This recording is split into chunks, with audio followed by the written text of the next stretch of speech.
I do want to talk about something that you posted. I'll read it here and then if you could explain it for us. You wrote this, quote, basic truths to guide policy and analysis. Gaza has no future if Hamas survives. Israel will never be secure with Hezbollah on its border. Zone defense in the Red Sea will not keep international shipping safe. No threats exists in a vacuum. Tehran pulls all terror strings. Can you explain that for us? Yeah, what I'm trying to explain is it's important for everybody to zoom out and not look at silos of stories that come out. We're very focused on a story that comes out of Gaza, and then there's a story that comes out of Lebanon, and then we see a news flash about Iraq or Syria and U.S. forces under attack. And then we turn our attention to the Red Sea, and what are we going to do about the Houthis in Yemen? It's important for us to zoom out and remember none of this exists in a vacuum. There are no coincidences in the Middle East right now. All of this is directed and coordinated by Iran. These are all terror proxies of the Islamic Republic of Iran. So first things first, get your Iran policy right. Lock down all the money we've made available to this regime. We haven't done that yet. There's a bill in the Senate to do that.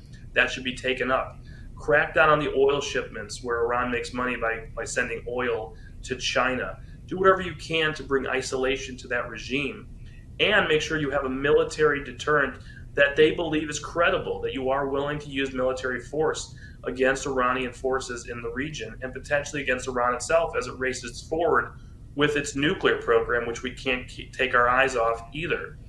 But basic truths on these small areas in these individual arenas, there's a lot of international pressure, even pressure in Washington for Israel to slow down, to back off, to let Hamas survive and re-enter the political arena in the Palestinian areas. That would be a disaster. We would repeat history and see Hamas reassert itself with the threat in Gaza. Israel's not going to let that happen. Again, in northern Israel, the threat from their northern border in Hezbollah, Israel is not going back to October 6 ideas about living with threats on its borders. They're not going to allow their northern communities to wake up one day to paragliders and an invasion from Hezbollah forces with 150,000 rockets behind it. That is going to be military action that is coming by Israel to clear that threat from its border.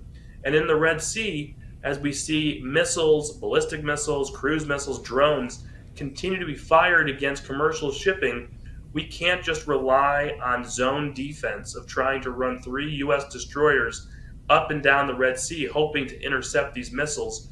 We are not going to protect international shipping. Prices will go up. Shipping will be redirected. Iran will have defeated us in a core mission of the U.S. Navy of defending freedom of navigation.